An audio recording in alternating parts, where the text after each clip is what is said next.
It seems the month of June inspires the Congress Party to delve into its draconian past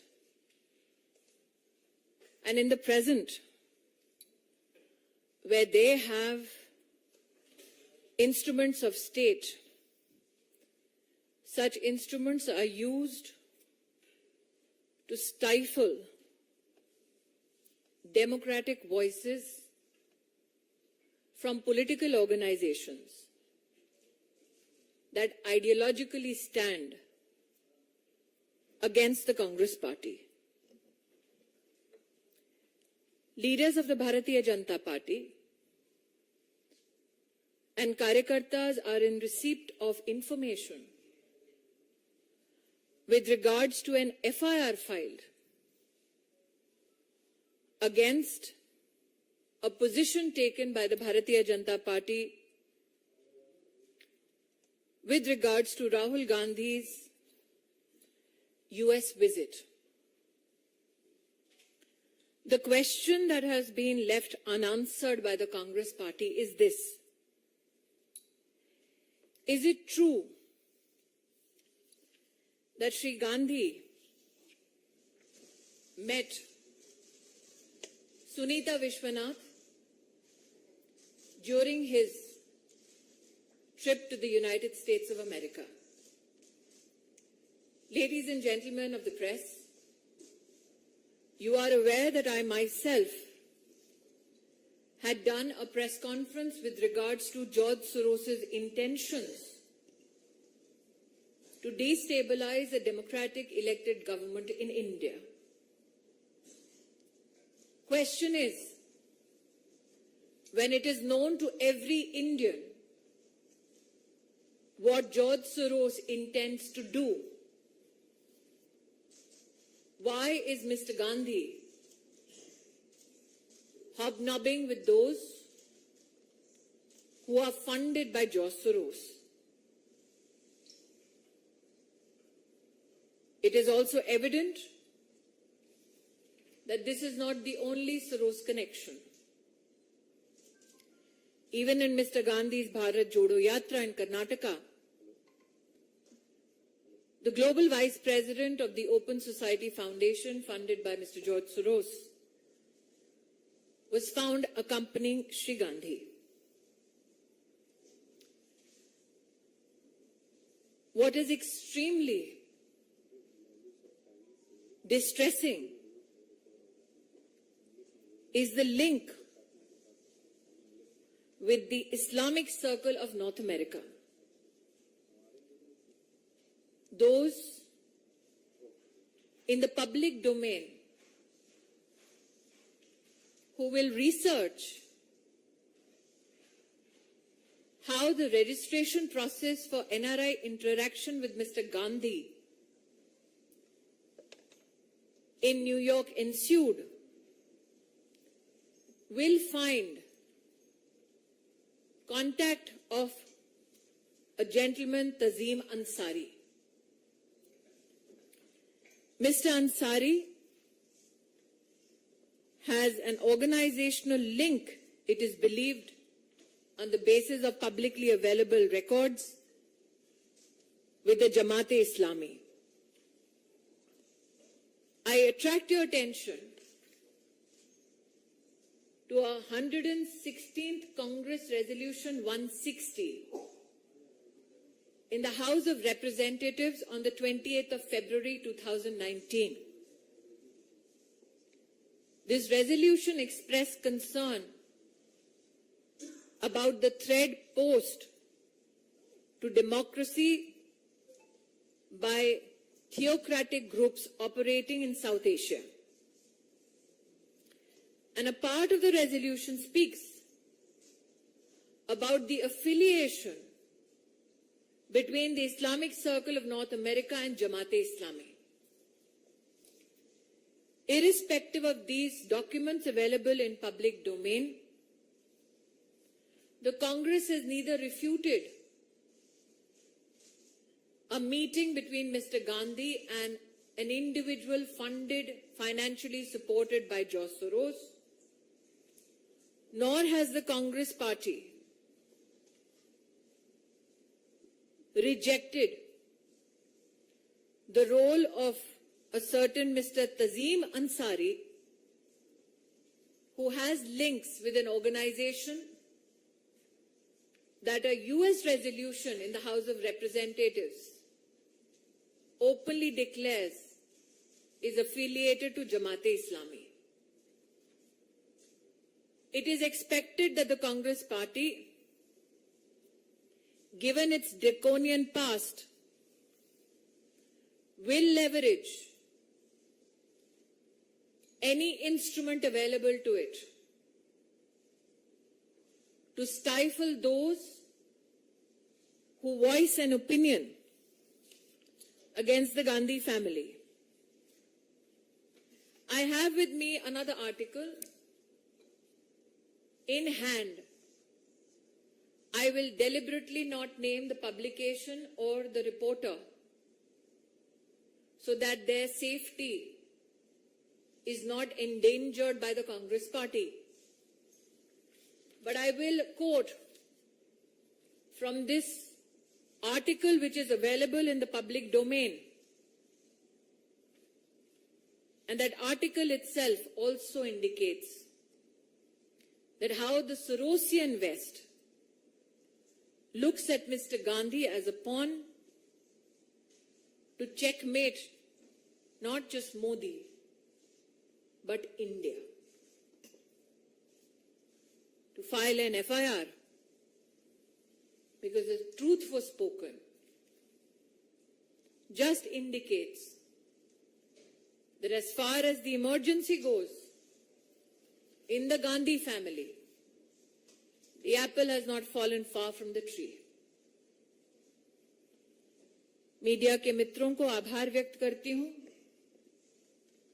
कि आज Bharatiya Janata party का राहुल गांधी के US visit के संदर्भ में प्रेस कॉन्फ्रेंस में आप सब पधार कर हमारी बात देश को पहुंचाना चाह रहे हैं। मेरे हाथ में वो तस्वीर है जिसमें एक ऐसी महिला विद्यमान है श्री गांधी के साथ जिनका नाम सुनीता विश्वनाथ है। ये तस्वीर अमेरिका में राहुल गांधी की उनकी मुलाकात की है।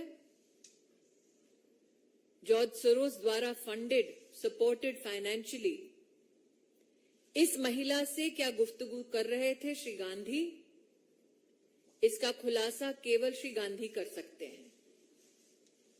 लेकिन प्रश्न ये उठता है, भारतीय जनता पार्टी ने स्वयं इस विषय को पहले भी उठाया था कि किस प्रकार से जॉर्ज सोरोस हिंदुस्तान में लोकतांत्रिक तरीके से चुनी हुई सरकार को हटाना चाहते हैं। जब जॉर्ज सोरोस के इरादे हर हिंदुस्तानी को पता थे,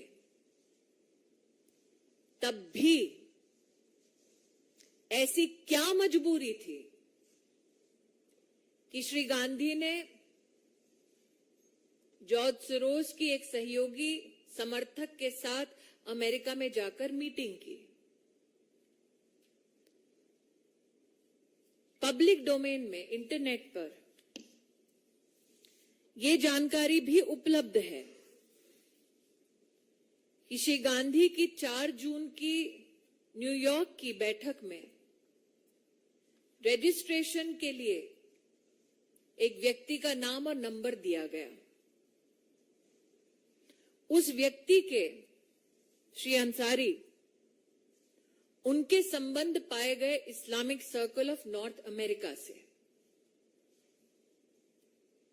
Islamic circle of North America के बारे में 28 फरवरी 2019 में यूएस कांग्रेस में, हाउस ऑफ रिप्रेजेंटेटिव्स में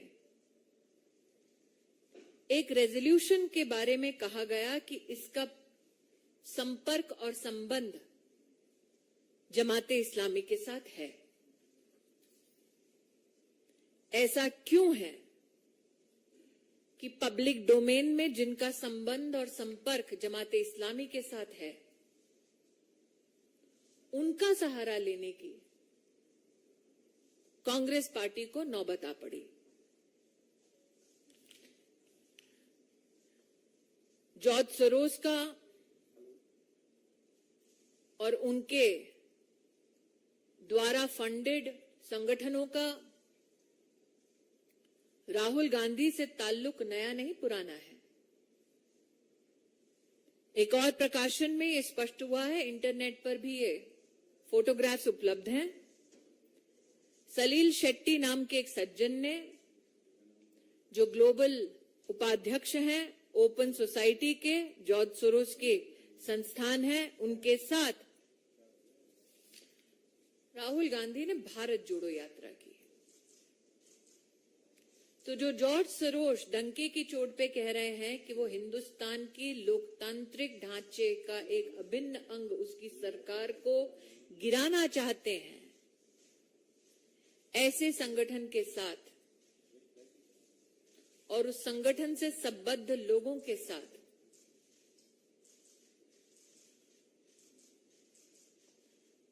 क्यों गांधी खानदान अपने रिश्तों को और भी मजबूत कर रहा है? आप सबके ध्यान में आया होगा, भारतीय जनता पार्टी के कार्यकर्ता भी जानते हैं कि इस विषय को उठाने के लिए कांग्रेस पार्टी ने एक एफआईआर दर्ज की। एफआईआर का निश्चित रूप से पॉलिटिकल स्वरूप देश को समझ आता है। जून का महीना है, आपातकाल की याद निश्चित ताजा करते हुए गांधी खानदान ने पुनः देश को यह प्रमाण दिया है कि चाहे राज्य में उनके पास सत्ता आ जाए, वो सच को दबाने के लिए किस हद तक जा सकते हैं। लेकिन सत्य ये है, पब्लिकली अवेलेबल डॉक्यूमेंट्स में, कि जिनका सहारा लेके उन्होंने मीटिंग की, उनका संबंध जमाते इस्लामी के साथ है। जिनके साथ उन्होंने मीटिंग की, उनका संबंध जॉर्ज सोरोस से है।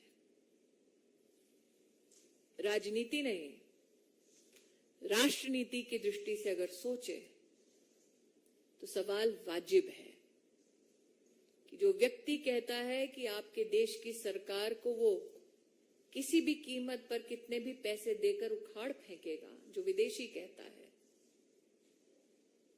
उसके साथ ये रिश्ता क्या कहलाता है?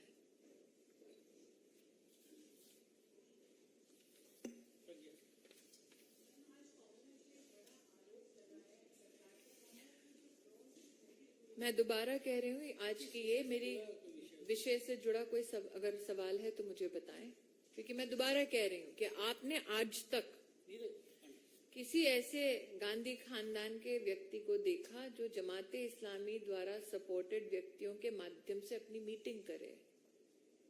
आपने आज तक अपनी पूरी पत्रकारिता के करियर में क्या कभी किसी राजनेता को देखा जो ये कहे कि हम उनके साथ जुड़ते हैं जो हिंदुस्तान की डेमोक्रेटिकली इलेक्टेड सरकार को उखाड़ फेंकना चाहते हैं? मैंने ये भी नहीं कहा प्रज्ञा, मेरे हाथ में एक और आर्टिकल है जिसमें एक पत्रकार ने ये कहा है। मैं जानबूझकर पत्रकार और पब्लिकेशन का नाम नहीं ले रही ताकि पत्रकार को कोई आंच ना आए, लेकिन ये सारा डिटेल पब्लिक डोमेन में उपलब्ध है।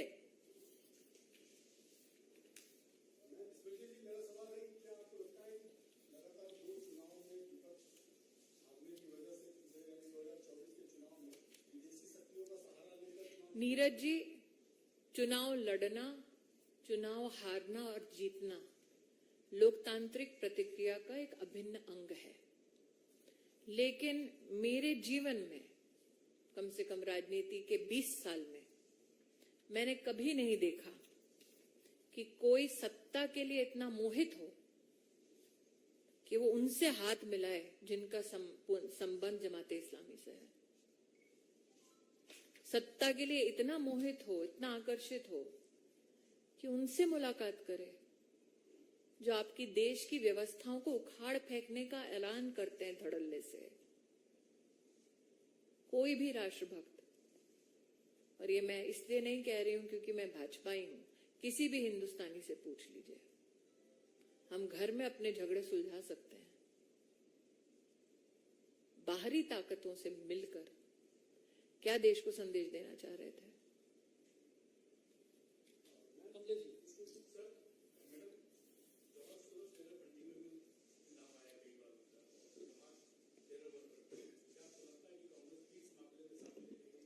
मैं दोबारा कह रही हूं सर, उनका जो रजिस्ट्रेशन का प्रोसेस था उसमें जिस सज्जन का नाम नंबर है अवेलेबल है पब्लिकली, उसका संबंध Islamic circle of North America के साथ है, जिसका हाउस ऑफ रिप्रेजेंटेटिव्स में ये रेजोल्यूशन कहता है संबंध जमाते इस्लामी से है।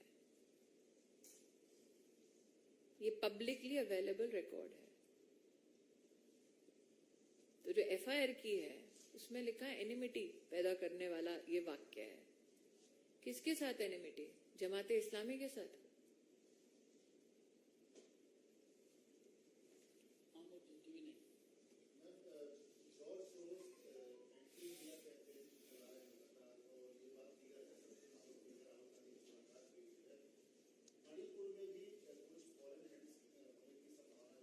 क्योंकि एक डेवलपिंग सिचुएशन है आमोद जी, सिक्योरिटी से संबंधित, इसलिए इस पे एमएचए टिप्पणी दे, यही रिस्पॉन्सिबल पोजीशन होगी।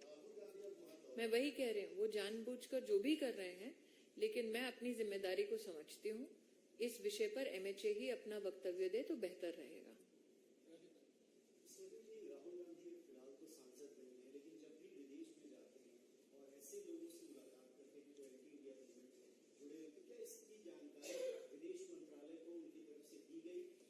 मैं विदेश मंत्रालय की ओर से भारतीय जनता पार्टी के केंद्रीय कार्यालय में कोई भी टिप्पणी नहीं करूंगी। ये विषय विदेश मंत्रालय से संबद्ध है, वही इसके ऊपर टिप्पणी कर सकते हैं, लेकिन मुझे लगता है इस विषय को थोड़ा विस्तार से देखने की भी जरूरत है।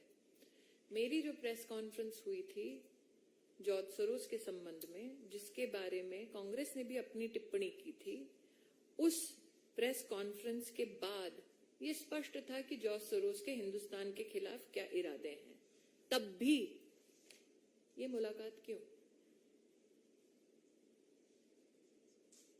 कांग्रेस ने, मुझे याद है, उस दिन मेरी प्रेस स्टेटमेंट के बाद अपना रिएक्शन दिया था। तब भी ये मुलाकात क्यों? तो ऐसा नहीं है कांग्रेस पार्टी कहेगी जानकारी का अभाव है।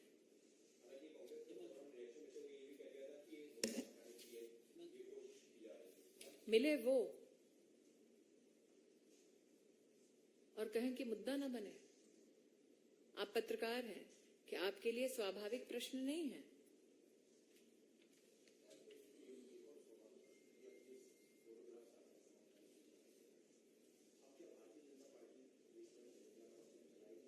जनता तो जानती है, मुझे लगता है कि जनता तो जानती है,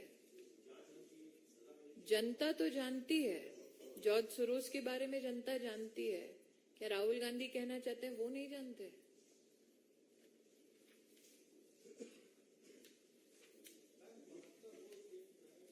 भाई साहब, इससे अगर कोई संबंधित प्रश्न हो तो बताएं। Thank you.